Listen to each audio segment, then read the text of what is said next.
जो लोग वंदे भारत ट्रेनों को लेकर कहते रहते थे कि ये एक प्रीमियम ट्रेन है, हमारे लिए नहीं है, ये तो अमीर लोगों की ट्रेन है, और कहते थे कि किराया इतना ज़्यादा है तो हम इसमें बैठने के सपने ही देख सकते हैं, वास्तविकता में कभी नहीं बैठ सकते।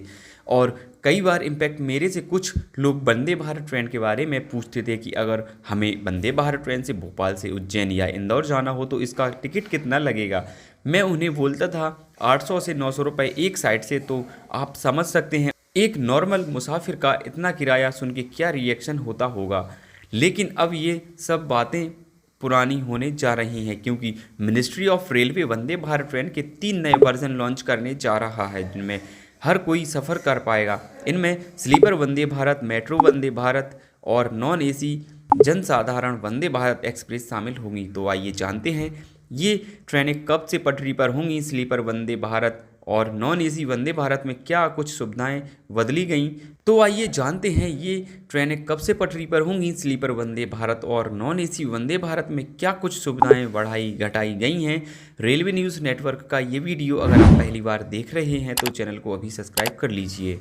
मिनिस्ट्री ऑफ रेलवे के स्टेटमेंट के मुताबिक अगस्त 2024 तक देश के अलग अलग हिस्सों में 400 से ज़्यादा वंदे भारत ट्रेनें शुरू करने का टारगेट रखा गया था। इसी प्रयास में चेन्नई की इंटीग्रल कोच फैक्ट्री आईसीएफ में तेजी से वंदे भारत की मैन्युफैक्चरिंग की जा रही है। अभी देश में 25 AC chair car Vande Bharat ट्रेनें सक्सेसफुली ऑपरेट हो रही हैं। आपको बता दें कि पिछले 2 महीने से पीएम मोदी द्वारा किसी भी नई वंदे भारत ट्रेन का इनॉग्रेशन नहीं किया गया है।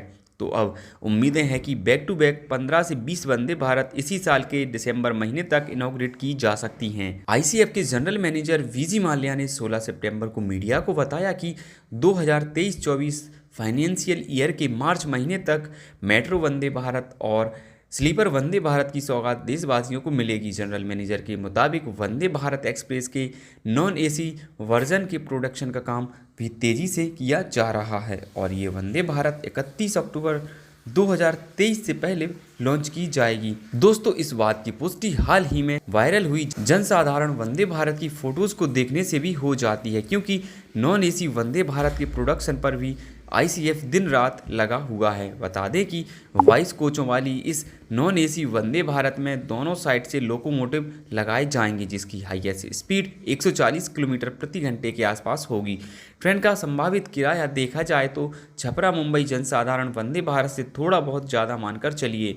वहीं मेट्रो वंदे भारत ट्रेनों की बात करें तो इस ट्रेन को इंटरसिटी, राजधानी और जनशताब्दी जैसी दूसरी कम दूरी वाली ट्रेनों से रिप्लेस करने पर रेलवे का फोकस है। वंदे मेट्रो को 12 कोचों से चलाने की योजना आईसीएफ द्वारा बनाई गई है। इसी के साथ मिनिस्ट्री ऑफ रेलवे की प्लानिंग स्लीपर वंदे भारत को दुरंतो, राजधानी और शताब्दी जैसी प्रीमियम ट्रेनों से बदलने की है, क्योंकि इस कैटेगरी में राजधानी और दुरंतो 2 ऐसी ट्रेनें हैं जिनसे आप तेज और लग्जरी ट्रैवल का आनंद रात में सोते हुए उठा सकते हैं। चेयर कार वंदे भारत आने के बाद इस बात की अटकलें तेज हो गई थी कि रेलवे जल्द ही स्लीपर वंदे भारत चलाएगा। आरवीएनएल के जनरल मैनेजर आलोक कुमार मिश्रा के मुताबिक स्लीपर वंदे भारत को 160 किलोमीटर प्रति घंटे की स्पीड से दौड़ाया जाएगा। इस ट्रेन में शुरुआत में 16 कोच होंगे, जिनमें 11 third AC, 4 second AC, 1 first AC coach जोड़ा जाएगा। स्लीपर वंदे भारत को ऑक्यूपेंसी मिलने पर कोचों को बढ़ाया जा सकेगा, जबकि केसरिया ग्रे कलर की वंदे भारत में हटकर और एडवांस सुविधाएं दी जाएंगी। मेरे मुताबिक स्लीपर वंदे भारत ट्रेनों को सबसे पहले दिल्ली मुंबई, अहमदाबाद मुंबई, दिल्ली हावड़ा, नागपुर चेन्नई जैसे रूटों पर उतारा जाएगा, क्योंकि ये वो रेलवे स्टेशन है जहां से ट्रेनों में सफ़र करने वालों की भीड़ लगी रहती है। स्लीपर वंदे भारत को लेकर आपके क्या ओपिनियन है, कमेंट करके बताइए। अगर स्लीपर वंदे भारत के संभावित किराए पर बात करें तो मान लीजिए अभी निजामुद्दीन से मुंबई जाने में 3100 रुपये राजधानी एक्सप्रेस में पर पर्सन चुकाने होते हैं, तो आपको स्लीपर वंदे भारत में समथिंग 400 से 500 रुपये एक्स्ट्रा पे करने होंगे।